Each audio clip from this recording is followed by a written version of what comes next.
اور اس مہینے میں انسان کو اپنی تاریخ کو یاد کرنا، امید کی کرن روشن کرنا، ظلم و ستم سے نجات کی کوشش کرنا، یہ بھی اس مہینے کا پیغام ہے۔ لیکن ہمارے ساتھ ایک بہت بڑی بدقسمتی یہ ہوئی، اور بعض دین کے دشمنوں نے کھیل یہ کھیلا کہ ہمارے اسلامی سال کا آغاز، اس کے آغاز کے اندر ہی نوحہ، ماتم، گریہ وزاری، آنسو گریبان چاک کرنا اور گالوں کو پیٹنا، زنجیر زنی کرنا، اپنے آپ کو زخمی کرنا، آگ پہ چلنا اور ماتم کا ماحول بنانا، یہ بنا دیا گیا۔ جبکہ آپ پوری تاریخ میں نے آپ کے سامنے رکھی ہے، قرآن کی روشنی میں، حدیث کی روشنی میں، سیرت کی روشنی میں، خلفائے راشدین کی روشنی میں، اور اس کی وجہ صرف یہ بیان کر دی گئی کہ چونکہ اس مہینے کے اندر سیدنا حسین رضی اللہ تعالیٰ عنہ شہید ہوئے تھے۔ یقیناً سیدنا حسین رضی اللہ تعالیٰ عنہ، ان سے محبت ایمان کا حصہ ہے۔ وہ جنت کے نوجوانوں کے سردار ہیں،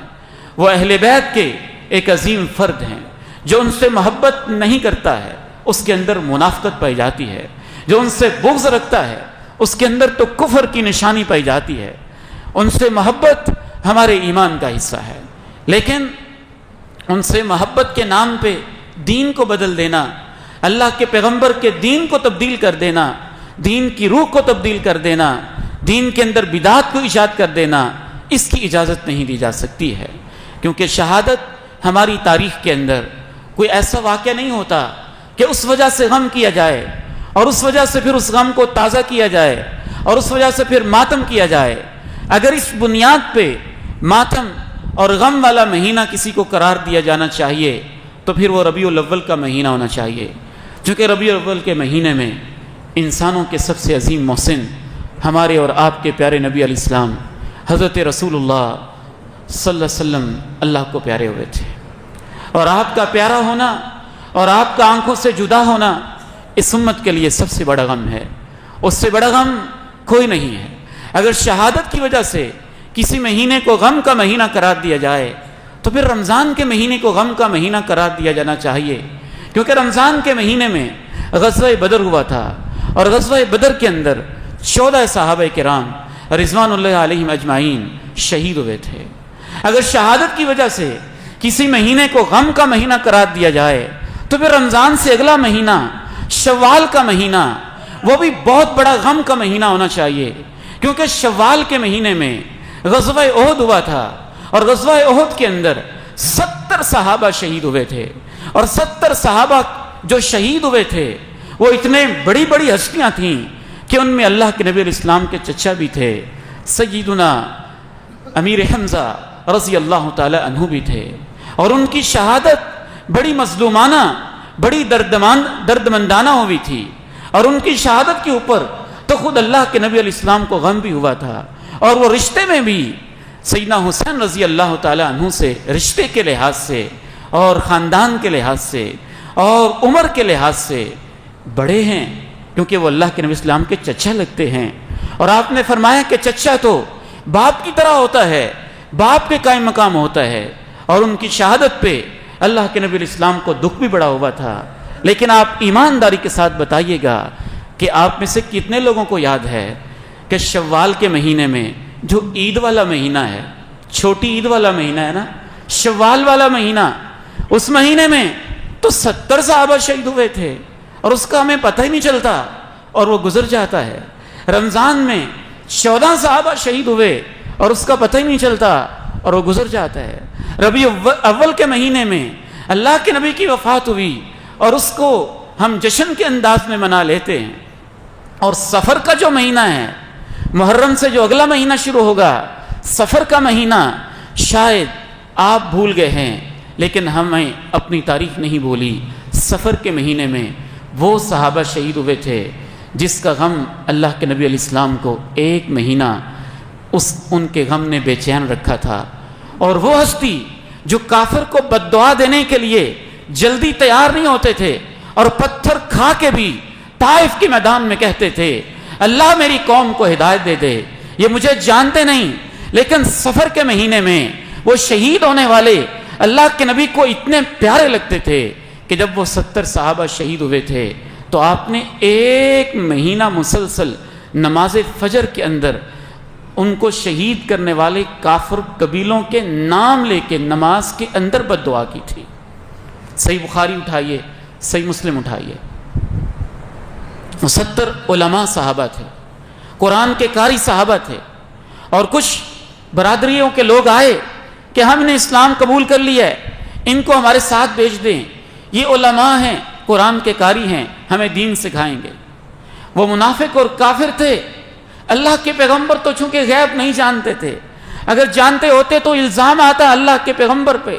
کہ آپ نے جانتے بوجھتے ان کو شہید کروا دیا۔ آپ تو نہیں جانتے تھے ان کی نیت کیا ہے، لیکن وہ ظالم شہید کرنا چاہتے تھے اور انہوں نے ان کو شہید کر دیا۔ اللہ کے نبی اسلام کو جب اطلاع ملی تو آپ 1 مہینہ تک ان کے خلاف نماز کے اندر بد دعا کرتے رہے اور قنوت نازلہ کرتے رہے، اور وہ 70 صحابہ کی شہادت محرم کے اگلے مہینے صفر کے مہینے میں ہوئی تھی۔ تو اس لیے اس مہینے میں اس کو یقیناً جیسے تمام صحابہ کرام کی شہادت کا آپ کو غم ہے، اگر آپ نے رمضان کے مہینے کو غم کا مہینہ نہیں بنایا تو اس کا یہ مطلب ہے کہ آپ کو 14 صحابہ کی شہادت کا غم نہیں، آپ نے شوال کے مہینے کو غم کا مہینہ نہیں بنایا تو اس کا یہ مطلب ہے کہ احد کے 70 شہداء اور اللہ کے پیغمبر کے چچا امیر حمزہ کی شہادت کا آپ کو غم نہیں، آپ نے سفر کے مہینے کو غم کا مہینہ نہیں بنایا تو اس کا یہ مطلب ہے کہ آپ کو 70 قرہ اور علماء صحابہ کی شہادت کا غم نہیں، آپ نے ربیع الاول کے مہینے کو غم کا مہینہ نہیں بنایا تو کیا اس کا یہ مطلب ہے کہ آپ کو اللہ کے پیغمبر کی وفات کا غم نہیں؟ ہم ایسی قوم ہیں کہ غموں کو سوگ نہیں بناتے، غموں کو ماتم نہیں بناتے۔ ہمارا تو ہر دن شہادت کا دن ہے، ہر مہینہ شہادت کا مہینہ ہے۔ اکتوبر سے لے کے آج چونکہ عیسوی کیلنڈر چلتا ہے، اکتوبر سے لے کے 2 سال بیتنے کو ہیں، ہم نے تو ان سالوں میں 60,000 شہداء کی لاشیں غزہ کے اندر اٹھائی ہیں، تو کیا پھر سارے مہینوں کو غم کا مہینہ ہی بنا دیں اور غزہ کی یاد میں پورے سال کو سوگ کا سال ہی بنا دیں؟ اور کیا اگر نہیں بنائے گا تو یہ کہا جائے گا کہ تمہیں شہدائے غزہ کا غم ہی نہیں ہے، کہ تم ان کا سوگ نہیں مناتے ہو؟ بلکہ رسول اللہ صلی اللہ علیہ وسلم نے اس شخص کو جو غموں کو تازہ کرتا ہے، ابھارتا ہے، جینے نہیں دیتا ہے، زنجیر زنی کرتا ہے، ماتم کرتا ہے، گریبان کو چاک کرتا ہے، اپنے ہی یوں رخساروں کو پیٹتا ہے شدت غم کے اندر، آپ نے فرمایا لیس منا من لطم الخدود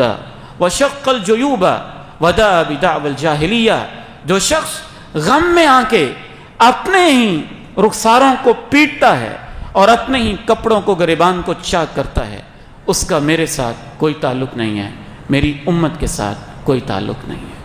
پھر اس بنیاد پہ اس مہینے میں باقی جو بدعات ایجاد ہو گئی ہیں ہمیں ان سے بھی بچنا ہے، اور اس مہینے کو ویسے گزارنا ہے جیسے اللہ کے پیارے نبی علیہ السلام نے گزارا تھا، اور وہ ہے کہ نیکیاں زیادہ سے زیادہ کی جائیں، گناہوں سے بچا جائے، روزے زیادہ سے زیادہ اس مہینے میں رکھے جائیں، اور خصوصاً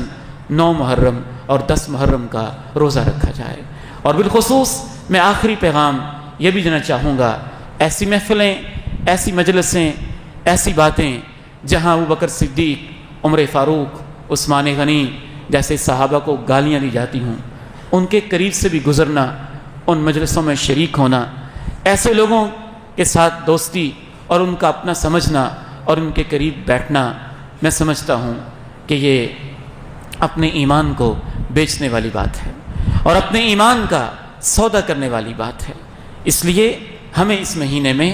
بالخصوص وہی کرنا چاہیے جو اللہ کے نبی علیہ السلام نے کیا تھا۔ اللہ تعالیٰ سے دعا ہے اللہ تعالیٰ ہمیں دین کو صحیح معنی میں سمجھنے کی توفیق نصیب فرمائے۔ وآخر دعوانا الحمد للہ رب العالمین۔